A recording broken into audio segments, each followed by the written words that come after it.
ಶಿವಮೊಗ್ಗ ಲೋಕಸಭಾ ಕ್ಷೇತ್ರದಲ್ಲಿ ಈಗ ಗೆಲ್ಲುವ ಕುದುರೆಯ ಮೇಲೆ ಬೆಟ್ಟಿಂಗ್ ಕಟ್ಟುವ ವ್ಯವಹಾರ ಭರ್ಜರಿಯಾಗಿ ಸಾಗಿದೆ. ಯಡಿಯೂರಪ್ಪ ಗೆಲ್ತಾರೆ, ಗೀತಾ ಶಿವರಾಜಕುಮಾರ್ ಸೋಲಲು ಸಾಧ್ಯವೇ ಇಲ್ಲ ಎಂಬ ಲೆಕ್ಕಾಚಾರದಲ್ಲಿ ಕ್ಷೇತ್ರದಾದ್ಯಂತ ಕೋಟ್ಯಾಂತರ ರೂಪಾಯಿ ಬೆಟ್ಟಿಂಗ್ ನಡೆದಿದೆ. ಬಿಜೆಪಿ 1ಕ್ಕೆ 4, ಜೆಡಿಎಸ್ಗೆ 1ಕ್ಕೆ 2 ಆದರೆ ಕಾಂಗ್ರೆಸ್ಗೆ ಬಾಜಿ ಕಟ್ಟೋರೇ ಇಲ್ಲ.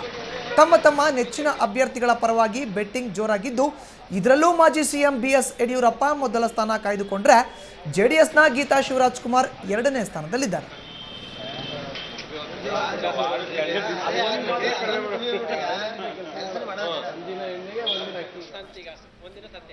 ಇನ್ನು ಇದೇ ವಿಚಾರಕ್ಕೆ ಸಂಬಂಧಪಟ್ಟಂತೆ ಹೆಚ್ಚಿನ ಮಾಹಿತಿ ನೀಡ್ತಾರೆ ನಮ್ಮ ಶಿವಮೊಗ್ಗ ಪ್ರತಿನಿಧಿ ರಾಜೇಶ್ ಕಾಮತ್. ಈಗ ನಮ್ಮ ಜೊತೆ ದೂರವಾಣಿ ಸಂಪರ್ಕದಿದ್ದಾರೆ. ರಾಜೇಶ್, ಎಲ್ಲೋ ಒಂದು ಕಡೆ ಬೆಟ್ಟಿಂಗ್ ದಂಧೆ ಶಿವಮೊಗ್ಗ ಲೋಕಸಭಾ ಕ್ಷೇತ್ರದಲ್ಲಿ ದಿನದಿಂದ ದಿನಕ್ಕೆ ಜಾಸ್ತಿ ಆಗ್ತಿರೋ ಅಂತದ್ದು, ಹೇಗೆ ನಡೀತದೆ ಬೆಟ್ಟಿಂಗ್ ವ್ಯವಹಾರ ಅಲ್ಲಿಗ? ಮಧುಸೂದನ್, ಶಿವಮೊಗ್ಗ ಲೋಕಸಭಾ ಕ್ಷೇತ್ರದಲ್ಲಿ ಏನು ಚುನಾವಣೆ ಆರಂಭ ಆದಾಗಲೇ ಹೆಚ್ಚು ಕಡಿಮೆ ಚರ್ಚೆಗಳು ನಡೀತಾ ಇತ್ತು. ಯಾರು ಅಭ್ಯರ್ಥಿ ಆಗ್ತಾರೆ ಅಂತ ಹೇಳಿ. ಯಾವಾಗ ಮಾಜಿ ಸಿಎಂ ಯಡಿಯೂರಪ್ಪನವರು ಬಿಜೆಪಿ ಅಭ್ಯರ್ಥಿ ಆದ್ರು, ಹಾಗೂ ಜೆಡಿಎಸ್ ನಿಂದ ಗೀತಾ ಶಿವರಾಜಕುಮಾರ್ ಆದ್ರು, ಇವೆಲ್ಲವೂ ಕೂಡ ಬೆಟ್ಟಿಂಗ್ ಇವತ್ತೇನು ಚುನಾವಣೆ ಮುಗ್ದಿದೆ, ಮತದಾನ ಮುಗ್ದಿದೆ, ಇವಾಗ ಬೆಟ್ಟಿಂಗ್ ದಂಧೆಗೆ ಕಾರಣ ಆಗಿದೆ ಅಂತ ಹೇಳ್ಬೋದು. ಹೈ ಪ್ರೊಫೈಲ್ ಬೆಟ್ಟಿಂಗ್ ನಡೀತಾ ಇದೆ. ಯಡಿಯೂರಪ್ಪನವ್ರ ಪರವಾಗಿ 1ಕ್ಕೆ 4ರಷ್ಟು ಹಣವನ್ನು ಹೂಡ್ಲಿಕ್ಕೆ ರೆಡಿ ಆಗಿದ್ದಾರೆ ಬೆಟ್ಟಿಂಗ್ ಮಾಡೋರು. ಹಾಗೆ ಜೆಡಿಎಸ್ ಪರವಾಗಿ 1ಕ್ಕೆ 2ರಷ್ಟು ಇದೆ. ಹಾಗಾಗಿ ಮೊದಲನೇ ಸ್ಥಾನದಲ್ಲಿ ಯಡಿಯೂರಪ್ಪನವರೇ ಇದ್ದಾರೆ ಅಂತ ಹೇಳ್ಬೋದು ಬೆಟ್ಟಿಂಗ್ ದಂಧೆಯಲ್ಲಿ. ಅವನ್ನ ಗೆಲ್ತಾರೆ, ಯಡಿಯೂರಪ್ಪನವ್ರು ಗೆಲ್ತಾರೆ ಅಂತ ಹೇಳಿ ಬೆಟ್ಟಿಂಗ್ ಕಟ್ಟೋರಿದ್ರೆ, ಗೀತಾ ಶಿವರಾಜಕುಮಾರ್ ಸೋಲೋದಿಲ್ಲ ಅಂತ ಹೇಳಿ ಕಟ್ಟೋರಿದ್ದಾರೆ. ಹಾಗಾಗಿ ಈ ಶಿವಮೊಗ್ಗ ನಗರದಲ್ಲಂತೂ ವ್ಯಾಪಕವಾಗಿ ಹರಡಿದೆ. ಹಳ್ಳಿಗಳಲ್ಲೂ ಕೂಡ ಸಣ್ಣ ಪುಟ್ಟ ಪ್ರಮಾಣದಲ್ಲಿ ನಡೀತಾ ಇದೆ ಕೂಡ. ಮನೆ, ಜಮೀನು, ಮಠಗಳನ್ನ ಕೂಡ ಬೆಟ್ಟಿಂಗ್ ಇಡುವಂತ ಕೆಲಸಗಳು ನಡೀತಾ ಇದೆ. ಇನ್ನು 1 ತಿಂಗಳು ಇದೇ ಕೆಲಸ ಹೆಚ್ಚಾಗಿ ನಡೀತದೆ. ಏನ್ ಕ್ರಿಕೆಟ್ ಬೆಟ್ಟಿಂಗು, ನಾವು IPL ಬೆಟ್ಟಿಂಗ್ಗಳು ಮತ್ತೆ ಈಗ ಏನ್ ಕೇಳ್ತಾ ಇದ್ವಿ, ಅದಕ್ಕಿಂತ ಹೆಚ್ಚಿನ ಪ್ರಮಾಣದಲ್ಲಿ ಈ ರಾಜಕೀಯ ಕ್ಷೇತ್ರದಲ್ಲಿ ಈ ಬೆಟ್ಟಿಂಗ್ ಭರ್ಜರಿಯಾಗಿ ಸಾಗಿದೆ ಅಂತಾನೆ ಹೇಳ್ಬೋದು. ಹಾಗಾಗಿ ಗೆಲ್ಲುವ ಕುದುರೆಯನ್ನ ಬೆನ್ನು ಹತ್ತಿ ಗೆದ್ದ ಬೆಟ್ಟಿಂಗ್ ನಲ್ಲಿ ಹೆಚ್ಚೆಚ್ಚು ಹಣ ಗಳಿಸುವ ಇದರಲ್ಲಿ ಅಭಿಮಾನಿಗಳು ಮತ್ತೆ ಪಕ್ಷದವ್ರ ಇದ್ರೆ ಬೇರೆ ಬೇರೆಯವರು ಕೂಡ ಈ ರೀತಿಯಲ್ಲಿ ಹಣ ತೊಡಗಿಸ್ತಾ ಇದ್ದಾರೆ. ಆದ್ರೆ ಸೋತವರ ಗತಿ ಏನಾಗುತ್ತೆ ಅನ್ನೋದು ಕೂಡ ಯಾರು ಯೋಚನೆ ಮಾಡ್ತಾ ಇಲ್ಲ. ಈ ಸ್ಥಿತಿನಲ್ಲಿ ಇಲ್ಲಿ ಬೆಟ್ಟಿಂಗ್ ಭರ್ಜರಿ ಆಗ್ತಿದೆ. ಶಿವಮೊಗ್ಗ ಲೋಕಸಭಾ ಕ್ಷೇತ್ರದಲ್ಲಿ ಕಪ್ಪು ಹಣ ಚಲಾವಣೆ ಹೆಚ್ಚಾಗ್ತಾ ಇದೆ ಅಂತಾನೆ ಈ ಬೆಟ್ಟಿಂಗ್ ದಂಧೆಯಿಂದ ತಿಳಿಬಹುದಾಗಿದೆ. ಬಸವನ್, ಇನ್ನು ರಾಜೇಶ್ ಕಾಮತ್, ಮೇ 16ನೇ ತಾರೀಕು ಫಲಿತಾಂಶ ಹೊರಗಡೆ ಬರೋ ಅಂತದ್ದು, ಮತ ಎಣಿಕೆ ಆಗೋ ಅಂತದ್ದು.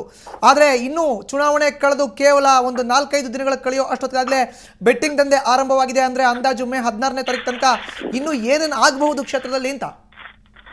ಮೇ 16ನೇ ತಾರೀಕು ಒಳಗೆ ಶಿವಮೊಗ್ಗ ಕ್ಷೇತ್ರದಲ್ಲಿ ಕೋಟ್ಯಾಂತರ ರೂಪಾಯಿ ಬೆಟ್ಟಿಂಗ್ ದಂಧೆ ನಡೀತದೆ ಅಂತ ಹೇಳಿ ಈಗಾಗಲೇ ಹೇಳಲಾಗ್ತಾ ಇದೆ. ಹಾಗಾಗಿ ಯಾರು ಗೆಲ್ತಾರೆ, ಯಾರಿಗೆ ಹೆಚ್ಚು ಮತ ಬರುತ್ತೆ, ಯಾವ ಜಾತಿಯವರು ಅವ್ರ ಕೈ ಹಿಡಿತಾರೆ, ಈ ರೀತಿಯ ಚರ್ಚೆಗಳ ಜೊತೆಗೆ ಹೆಚ್ಚೆಚ್ಚು ಬೆಟ್ಟಿಂಗ್ ನಡೀತಾ ಇದೆ ಅಂತ ಹೇಳ್ಬೋದು.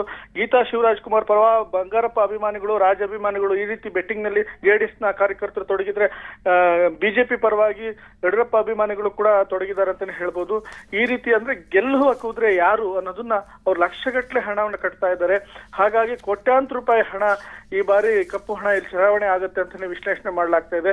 ಜೊತೆನಲ್ಲಿ ಈ ಬೆಟ್ಟಿಂಗ್ ನಲ್ಲಿ ಕ್ರಿಕೆಟ್ ಬೆಟ್ಟಿಂಗ್ಗಿಂತ ಹೆಚ್ಚು ಭರ್ಜರಿಯಾಗಿ ಸಾಗಿದೆ. ರಾಷ್ಟ್ರದ ಗಮನ ಮತ್ತು ರಾಜ್ಯದ ಗಮನನ ಈ ಕ್ಷೇತ್ರ ಸೆಳೆದಿರೋ ಹಿನ್ನೆಲೆಯಲ್ಲಿ ಶಿವಮೊಗ್ಗಕ್ಕೆ ಮಾತ್ರ ಸೀಮಿತ ಆಗಿಲ್ಲ ಬೆಟ್ಟಿಂಗ್, ಈ ರಾಜ್ಯಾದ್ಯಂತ ಈ ಬೆಟ್ಟಿಂಗ್ ಭರ್ಜರಿಯಾಗಿ ಸಾಗಿದೆ ಅಂತ ಹೇಳ್ಬೋದು. ಶಿವಮೊಗ್ಗದಿಂದ ಹೊರಗಡೆನೂ ಕೂಡ ಈ ರೀತಿಯ ಬೆಟ್ಟಿಂಗ್ಗಳು, ಶಿವಮೊಗ್ಗದಲ್ಲಿ ಯಾರು ಗೆಲ್ತಾರೆ ಅನ್ನೋದನ್ನು ಕೂಡ, ಯಡಿಯೂರಪ್ಪನವ್ರು ಗೆಲ್ತಾರಾ, ಗೀತಾ ಶಿವರಾಜಕುಮಾರ್ ಗೆಲ್ತಾರಾ ಅನ್ನೋದನ್ನ ಹೆಚ್ಚೆಚ್ಚು ಹಣ ತೊಡಗಿಸ್ತಾ ಇದ್ದಾರೆ ಅಂತ ಹೇಳಿ ಮೂಲಗಳು ತಿಳಿಸ್ತಾ ಇದೆ. ಮಧುಸೂದನ್, ಇನ್ನು ರಾಜೇಶ್ ಕಾಮತ್, ಒಂದು ಕಡೆ ಜೆಡಿಎಸ್ ಅಭ್ಯರ್ಥಿ ಮೇಲೆ ಬೆಟ್ಟಿಂಗ್ ನಡೀತಾ ಇದ್ರೆ, ಮತ್ತೊಂದು ಕಡೆ ಭಾರತೀಯ ಜನತಾ ಪಕ್ಷದ ಅಭ್ಯರ್ಥಿ ಮೇಲೆ ಬೆಟ್ಟಿಂಗ್ ನಡೀತಾ ಇರುವಂತದ್ದು. ಆದ್ರೆ ಈ 2 ಪಕ್ಷಗಳ ಅಭ್ಯರ್ಥಿನ ಹೊರತುಪಡಿಸಿದ್ರೆ ಕಾಂಗ್ರೆಸ್ ಅಭ್ಯರ್ಥಿಯ ಪಾಡೇನು? ಕಾರ್ಯಕರ್ತರು ಏನು ಹೇಳ್ತಾರೆ?